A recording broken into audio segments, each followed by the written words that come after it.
They said, "Why do you play football?" And I said, "Well, I can physically harm somebody and not go to jail." Right? Like that was my answer. Yeah, you And can't say that today, can you? you Yeah. can't say that now, right? I've always felt that Lights Out was bigger than anything I could do on a football field. And that's why when I bought the name and rights to trademarks, I bought it in 2006.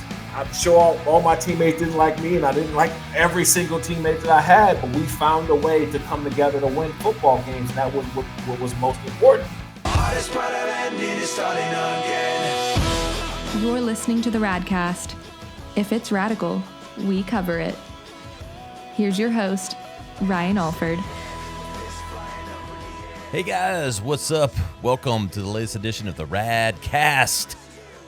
I'm here today talking one of my favorite things, football, with the ex-All-Pro, Shawne Merriman. What's up, brother? What's up, my man? How you doing? It's good, man. I mean, the acronyms could go on and on now. We got life insurance. I know we're going to get into it. We got Lights Out podcast. We got Lights Out apparel, fitness, and we got some damn kick-ass UFC and fighting and all that shit, man. You got it going on, brother. You know what, man? I'm fortunate, right? Because growing up, like your number one thing, you want to play football, right? You want to be in the NFL. You get a chance to live out your dream, and now, all the stuff that I'm doing now, it's like my second act to everything I wanted to do, right? And just that transition, because we talked about it off air for a split second. It's not easy, right? It's just not. But I've had a lot of fun with it. Yeah. Well, you look like you're having fun with it. I can't wait to get down some of those rabbit holes. But Shawne, I mean, it take half a second on Google for someone to read and do things, so we don't have to rehash everything. But I do want and to give people some, your back history, as condensed as you want it to be, but like your story. I know huge Chargers. I mean, I remember you just wrecking people. Like, I remember you were like that dude, like that, like that freak. Like, they talk about some of the freaks now. I'm like, dude, Shawne Merriman would wreck some people. Somebody's asking me like, oh, I remember that name. I'm like, yeah, you remember that name because he fucking destroyed people. Like, you were a beast, man. But talk about the football background, and then we'll get into some business.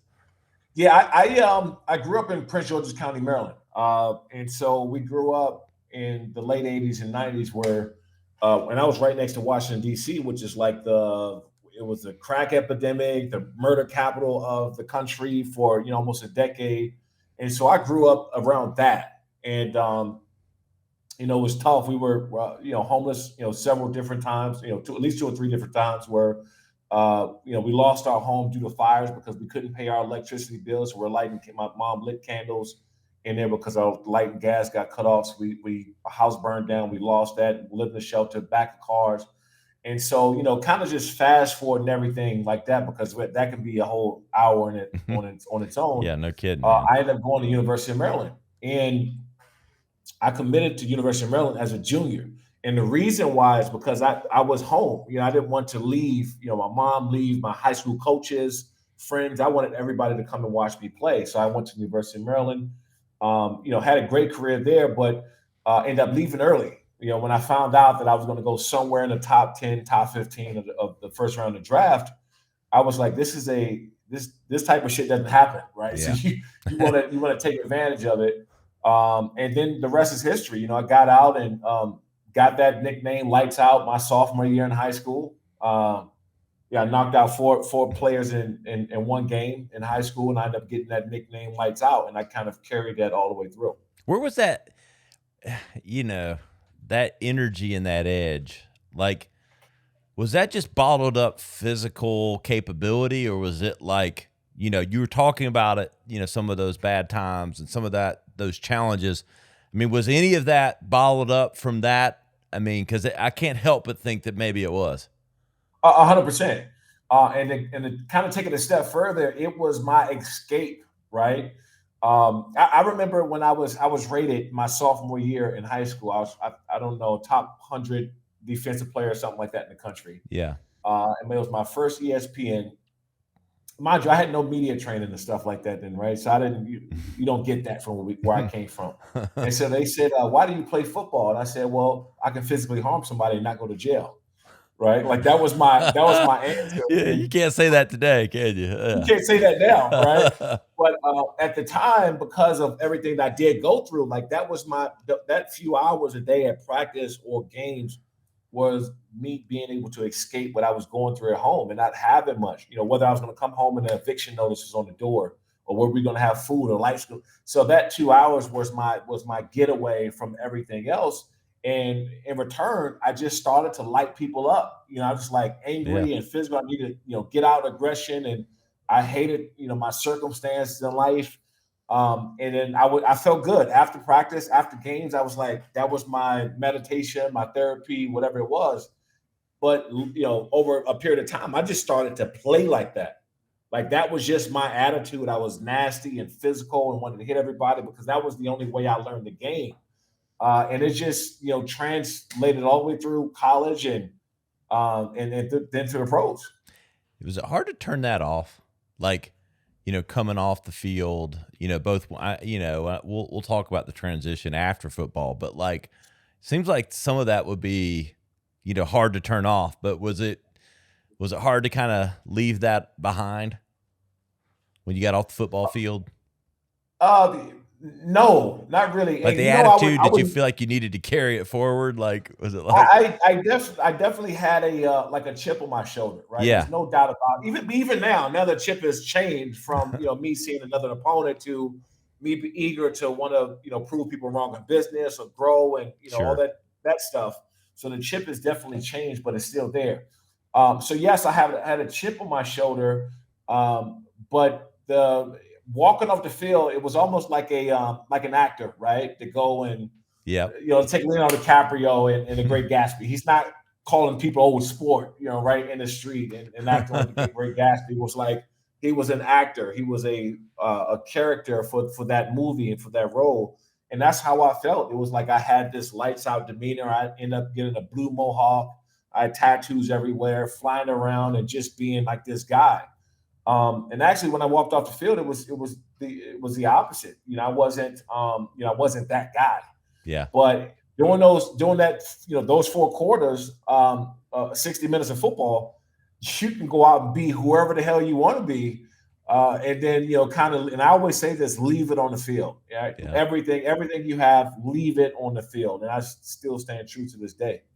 How did you, how many years did you play in the pros? 8 8 years. Yeah. I mean, you hear pros talk about it. But I don't know that people that didn't have that energy flow and got both the attention, everything like that, how hard it is to transition.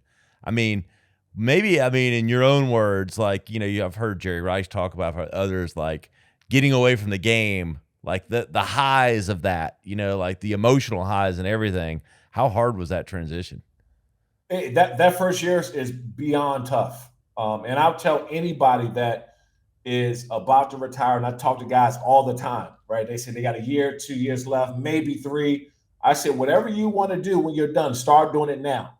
And that way, when you're done, you do it right away, because if you have downtime, you're going to struggle. And, for me, I went right into TV. I went NFL Network, and I had my clothing line. I was selling in, variety of sports shops and sports stores and retail. I had plenty of things to do. And it was still some days I sat around was like, is this it? Like, there's no more, going out to practice or working out or hearing a whistle, training camp, OTAs, all this is done, right? And so it still hit me, and I had plenty of things to do. So I can only imagine a guy that's not lined up and ready to transition, how hard that would be. And that's why sometimes you hear these horrible stories. Is it the highs and the endorphins that are missed, or is it almost like the Army? Is it like the structure? Because I heard hearing you talk a little bit made me think less about the lights on and all the attention, which I think is probably some of it. But what I heard from you there a little bit was just maybe the structure of it all. It's the structure, and the number one thing is being around the guys, right, in the locker room, because things happen and be talked about in the locker room you cannot do out in the workplace. It's just it's just point blank. You can't do it. Yeah. And especially even now, more so, you can't do it because it's just being around the guys, wins and losses didn't matter. It was you were around the guys no matter what. And what happens is you have players that come from the South or Wisconsin, Midwest, and East Coast. You got some city boys, guys who are married, guys who aren't. And one day a week, you find a way to get on the same page so you can go out and win the game. All these personalities. So you look back and like, man, this guy was funny as hell, right? This guy was crazy as hell. So you miss being around the guys more so than anything else. And that was what people struggle with first. And then you're right.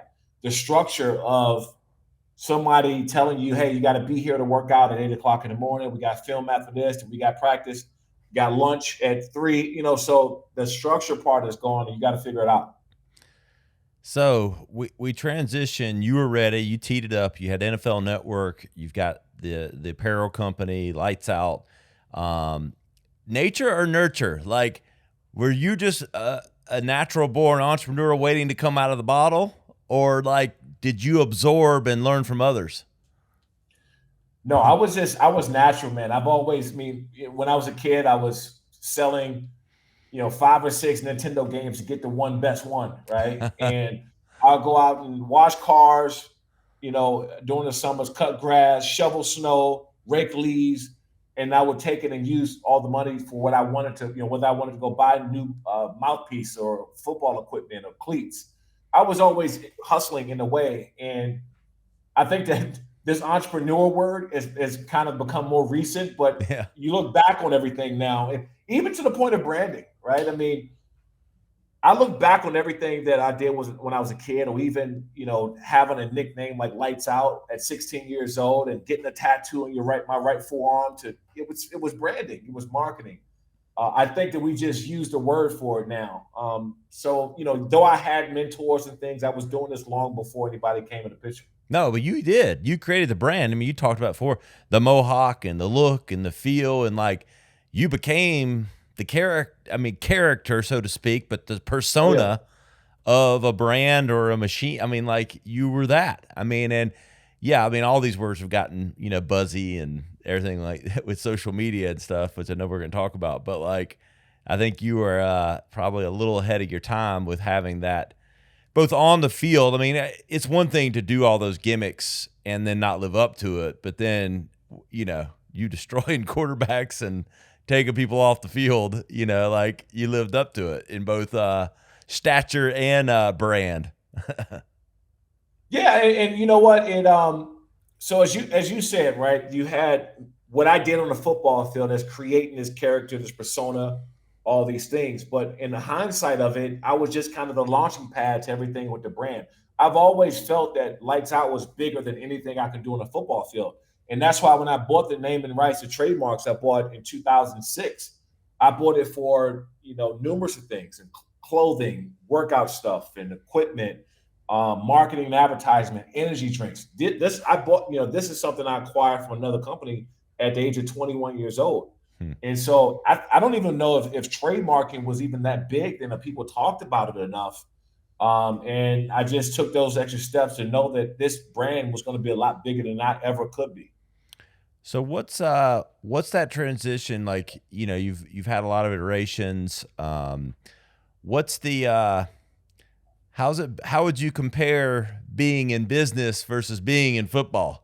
And I know football was business. There's contracts, Right. You're working, so I don't want to minimize that at all. I know it's a business, but how did you compare the two? So funny story. I used to absolutely hate when I retire and I go into these business meetings, and people would always use a football analogy to explain whatever business opportunity we're talking about. And in my head, I'm thinking like, dude, I'm not dumb. I speak the same lingo you speak, right? So I don't care if it's like, trademark stuff or, stocks or whatever the business we're talking about. Somebody in the room would always make a football analogy, say, hey, this is like, the quarterback, and say, listen, you don't have to do that. So fast forward after enough of those meetings, and I would listen to what some of these people say about making these comparisons. And I said, holy shit, this is very much like football. And I started thinking of it over and over again, right? There's a team aspect. So you're not going to be successful without a good team. And that's whether it's employees, partners, whatever it is. So that there's your team aspect. Overcoming adversity. Football, knee injuries that I've had, Achilles, body parts, whatever it is, you're overcoming, having to find a way to get back on the field. Business, you're going to get knocked on your ass. You got to find a way to get back up and go back at it again. Being able sometimes to work with people you don't necessarily like, I'm sure all my teammates didn't like me, and I didn't like every single teammate that I had, but we found a way to come together to win football games, and that was what was most important. Also being able to be creative, right? I mean, I had this sack dance and all this stuff that I kind of created about this moniker, this presence that I had in the football field. So there were so many similarities that I got to the point where I started to go to meetings and give these these comparisons. And I'm like, yeah, we're talking about, whatever deal or whatever it was. And I say, okay, that's like, the fullback, right? Going to the flats, you got, so I started to use that because football was so much like real life and the things you have to deal with. And that I started looking at it as an advantage when I retired, at more so than a disadvantage. Yeah, I love it, man. Talk with ex-All-Pro Shawne Merriman. Shawne, I mean, I want to transition to more of social media and the business side, but what's the biggest thing you miss about football? And, maybe, I don't know if there's any misconceptions about football players in general. I think the biggest thing I miss is being able to compete, right? To go against Peyton Manning, Tom Brady, some of these all-pro left tackles, right? Hall of Fame left tackles that I played against. You got to get up for that, right? Because it's like man versus man, you versus him. It's some big, this guy's going to do this. He's not going to let you sack the quarterback. You're watching film, looking at certain tendencies and what the offensive line do and what plays they like to run on what yard line, and just the preparation and to be able to compete, I miss probably the most.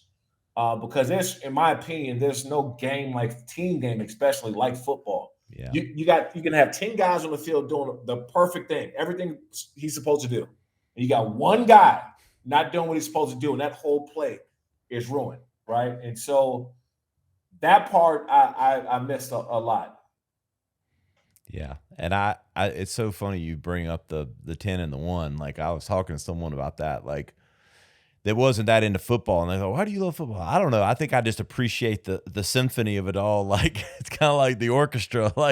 There's a bad violinist, you're gonna hear it, it ain't gonna work. The song ain't gonna sing. It's not gonna be good. Right. So let's talk about Lights Out.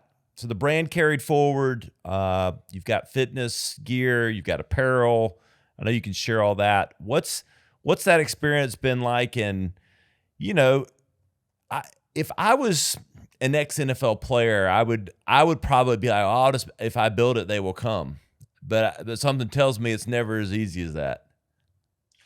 No, never. I'm still knocking down those same doors that a lot of other people have to knock down. Yeah. Right. I'll get into any meeting just about I want to meet with anybody because my football play and people name recognition, people know who I am.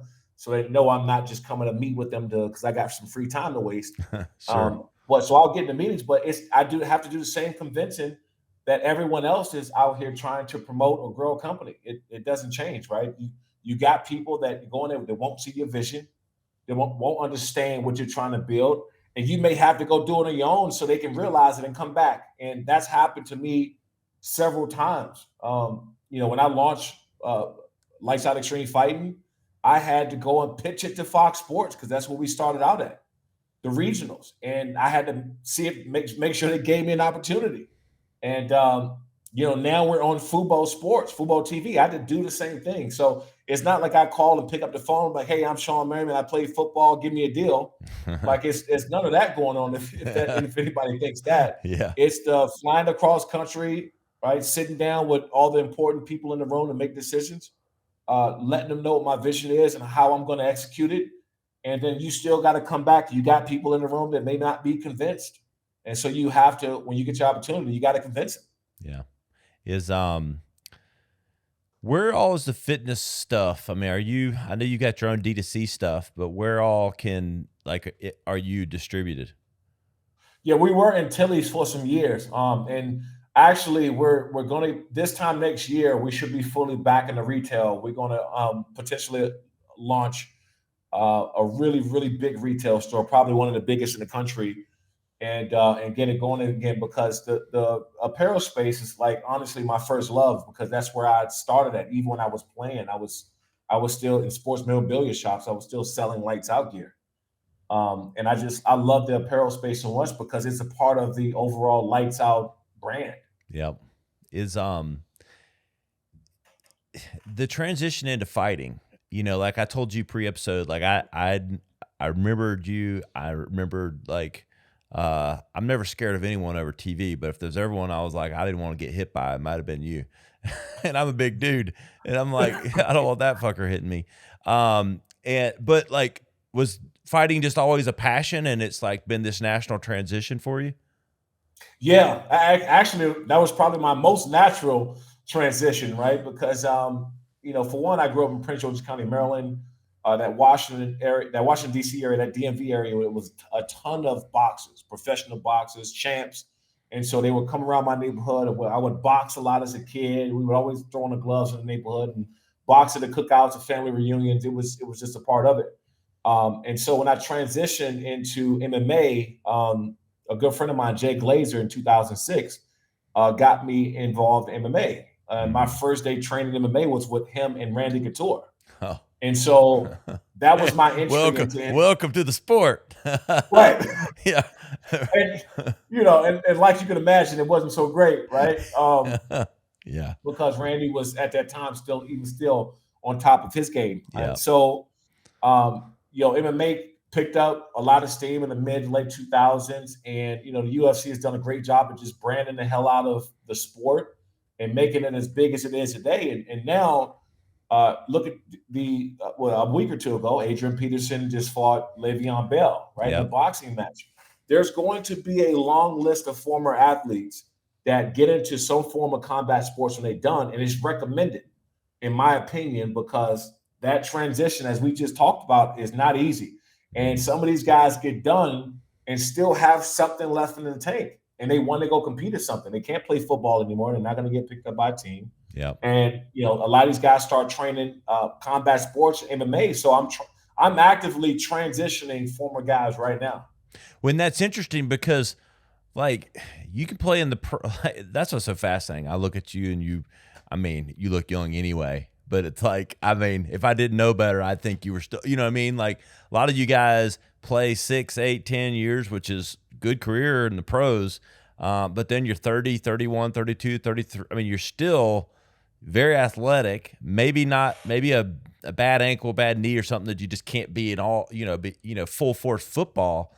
But there's still a lot of athletic ability there. So it does seem like kind of and like, shit, who's these boxers, some of these fighters, at 40, if damn Tom Brady can play football at 45, then I think an ex-football player can kick somebody's ass at 33. Yeah. No question about it. Absolutely. And what's funny about that is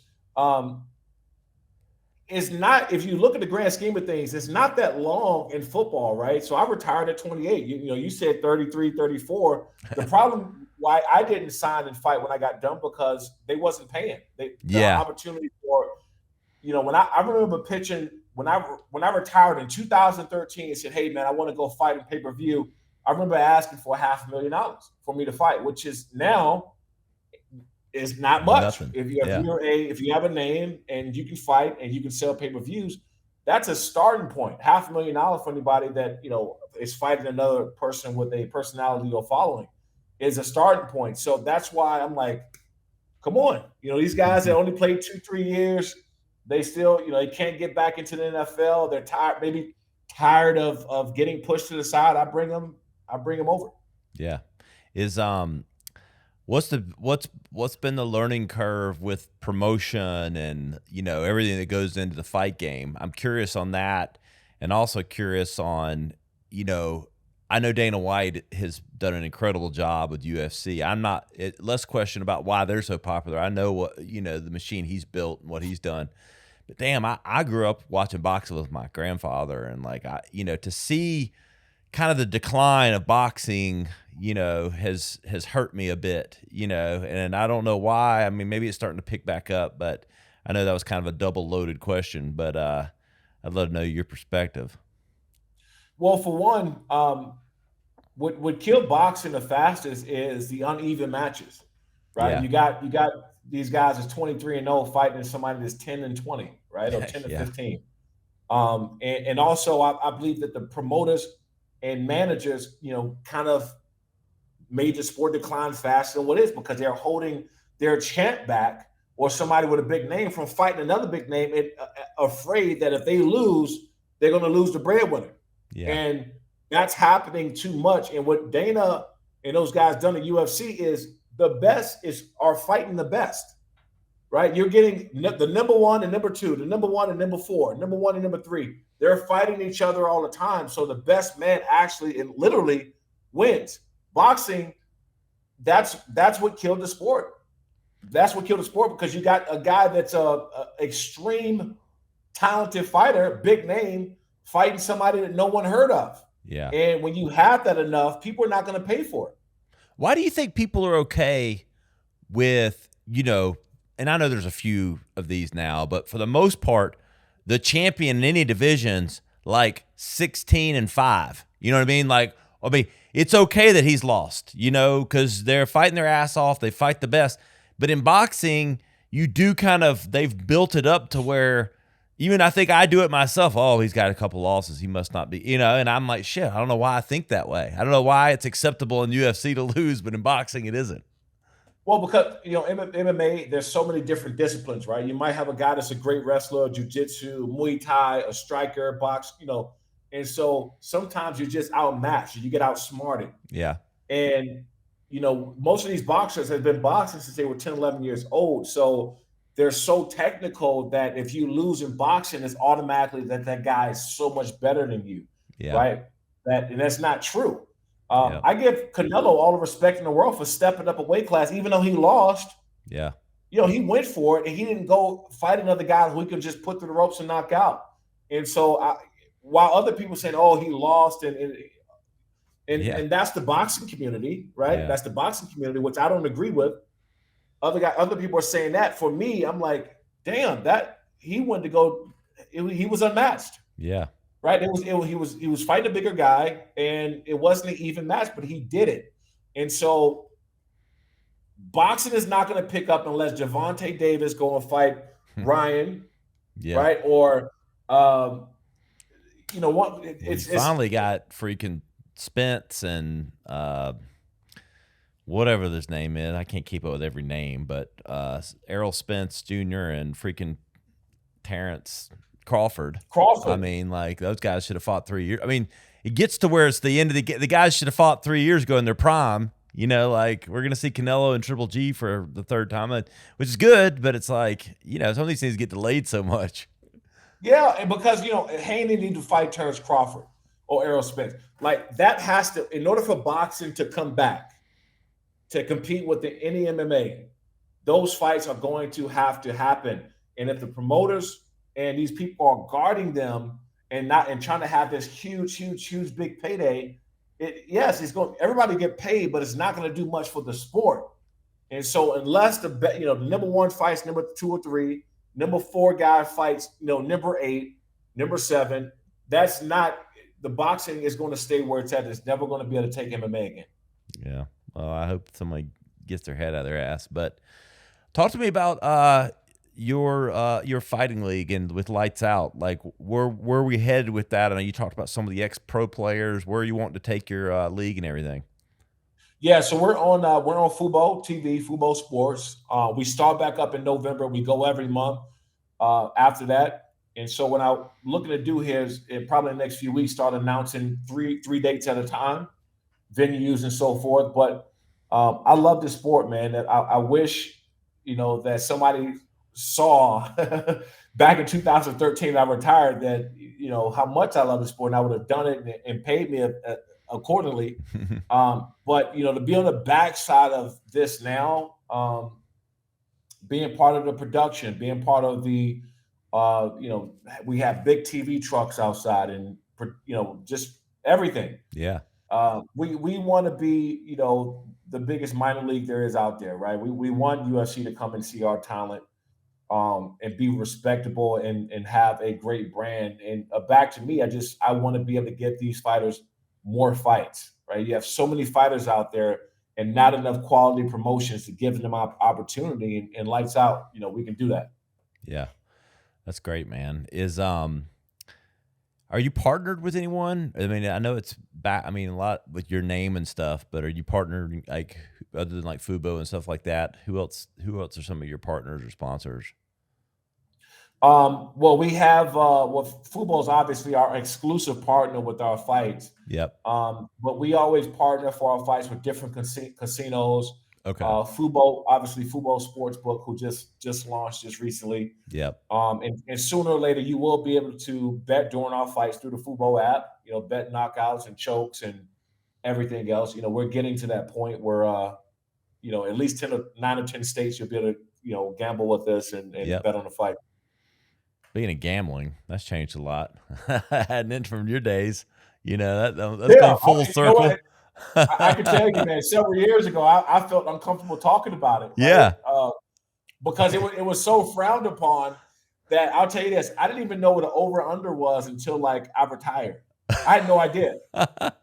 If somebody asked me what an over-under was, I looked at you like, listen, I don't know what the hell you're talking about. That's probably a good thing. But yeah. But at least while you're playing, but it's crazy. But now, it's wide open. It's the wild, wild west out there.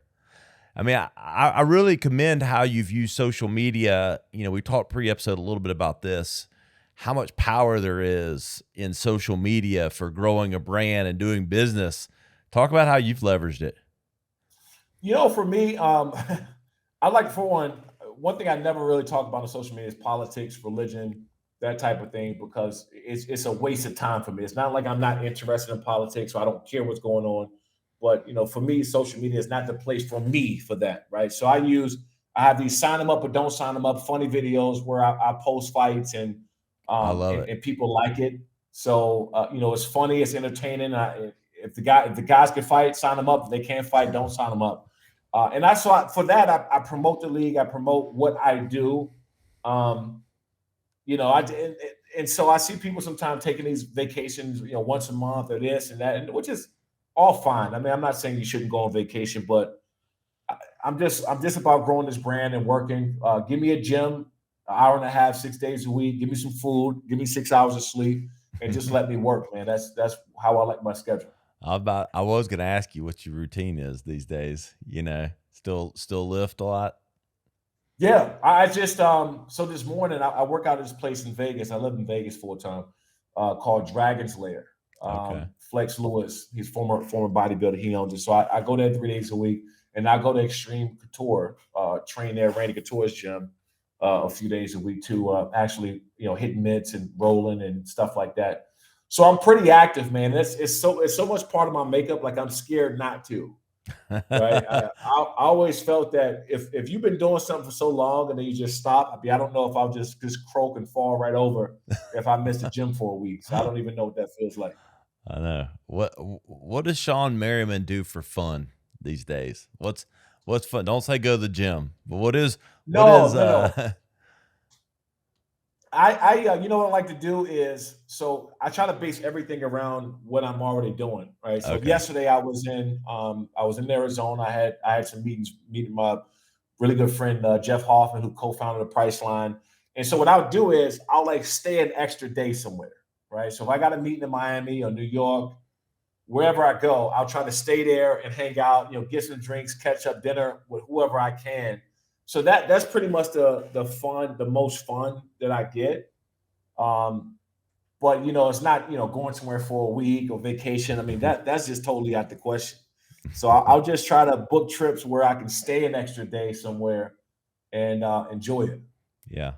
Do you think is there a good, you've embraced it, you've taken advantage of the opportunities of social media and growing brands and making deals and all that, but the average players, are they kind of just left to their own devices? I mean, is it like you either see it and you go after it or you don't? Like, I mean, I don't see a lot of education or what. I don't know what happens, you know, like some of these guys like yourself go make it happen and some just kind of fade away. You know, we talked about, you know, the adrenaline and running out to 70,000 people, the spotlight and all this stuff, and just really a passion for the sport that you played. You know, I tell a lot of former guys this: if you find that same passion, right, that whatever that was, and let me tell you, it's next to impossible to replace that feeling of running out to 70,000, screaming people, or you making a big catch, big tackle, sack, Yeah. turnover. Everybody's going crazy. Your teammates are slapping you on top of the head and patting you on the back. You get home and you got, you know, 50 text messages from everybody because you just had 3 sacks on Monday Night Football. You can't replace that feeling. Yeah. That part of it's just not going to happen. But the next thing you can do is replace the feeling of something you're building, right? And see it panning out like you planned for it to pan out. That is the closest thing for me that I can get back to that feeling. And because athletes are some of the most disciplined, hardworking, like, I mean, think about it. My whole life has been structured, right? Since I was 10 years old. I was told what time to eat, told what time to wake up, told what time to watch film and be and practice, and go what time I had to go to sleep to be ready for practice the next day. My whole life is structured. And so what do you need out here to be successful? 2 things: discipline and structure. If you have those, you got a good chance of being successful at anything, because that's what a lot of people lack. A lot of people lack just being disciplined and having structure in their life, which is one of the only things that I know. I love it, brother. I know I'd be remiss if I didn't like get in life insurance. I mean, where's the life insurance? Like you know, like is it Lights Out life insurance? Come on. Yeah, you know what's crazy is, so during the pandemic, right, Yeah. and everybody I felt got hit in some kind of way during the pandemic, right? Yeah. You lost something, you had to figure it out. Everybody, no matter if you were worth, you know, $1 billion or $100 during the pandemic, everybody had to figure it out. And when everything shut down for me, the MMA league, the TV shows, when I was shooting some stuff with Fox Sports then and doing some broadcasting work, everything shut down. And I lost everything in a matter of 4 days. Shut down, done. And so one of my best friends came up to me and said, "Hey man, you should do life insurance." I laughed at him. I said, "Okay, you want to have a red shirt and some khakis too while I'm at it, or let me knock on doors?" And Jake. you know, and I made a joke of it. Yeah. And I said, you know what? We were 3 or 4 months into the pandemic. I said, let me just go ahead and get my insurance license. I might not ever use it, might not do anything with it, but at least I'll have it. So I ended up partnering with this company called Family First Life. And I went with them. One of the founder of it, his name is Shawne Mike. We had a really good conversation, same mindset when it came to a bunch of different things. But the second part of it is they were paying more compensation than everybody else. And at the time, I knew nothing about insurance, compensation, what company did what. And so I said, and I immediately started to think, damn, everybody don't know you can make more money. So I started to build an agency. So now I have, 207 agents in my agency, and, we're probably growing 30 to 40 agents a month at this point. And so Damn. my goal is to get to 1,000 plus agents and help people make as much money as they possibly can. I love it, man. Hey, help. It's funny when you help others, it usually comes back around to yourself, right? It's so, you know what? And you don't think about doing it as you're doing it, but somehow, some way, it's like a boomerang effect. It happens every single time. Shawne, man, I could talk to you all day, but let's tell everybody where they can keep up with you, your brands, your insurance, and all that stuff. People want to learn more about you. Yeah, just follow me at Shawne Merriman on Instagram and Twitter. The Lights Out XF is the MMA handle, Lights Out XF for Lights Out Xtreme Fighting. And looking for a job, man, lightsoutagency.com. And that's pretty much it, man. But I'm rocking over here. No, you are. And, ironically enough, you said, at the beginning, you're talking about like people having to use the football and all that analogies, like they needed to like talk in a different language. I think I listen to you and I hear a businessman that just happened to play football. That you're right, man. That is people joke about that now, especially because I'm so far removed from the game, and Yeah. so everybody's when I'm talking to some people, they may not know or remember what didn't watch football, and so they automatically assume I have this stuff going on. They're like, "Hey, which business school did you go to? Which I said, I didn't go to business school. Trust me. School of Hard Knocks called real That's life. right. That's right. Shawne, man, I really appreciate it. And everybody out there listening, you need to go watch Shawne take somebody's head off if you haven't seen any of those highlights. But then listen to this episode and you'll learn even another lesson. Shawne, really appreciate you coming on, brother. Hey, thanks for having me on, man. I appreciate it. Hey guys, you know where to find us, theradcast.com. Search for Lights Out. You'll find all the highlight clips from today. You might throw up some highlights from Shawne knocking people out on the football field, and now he's knocking them out on the business field. We appreciate Shawne. You know where to find me. I'm at Ryan Alford on all the platform. Go follow me on TikTok. I'm blowing up. We'll see you next time on the Radcast.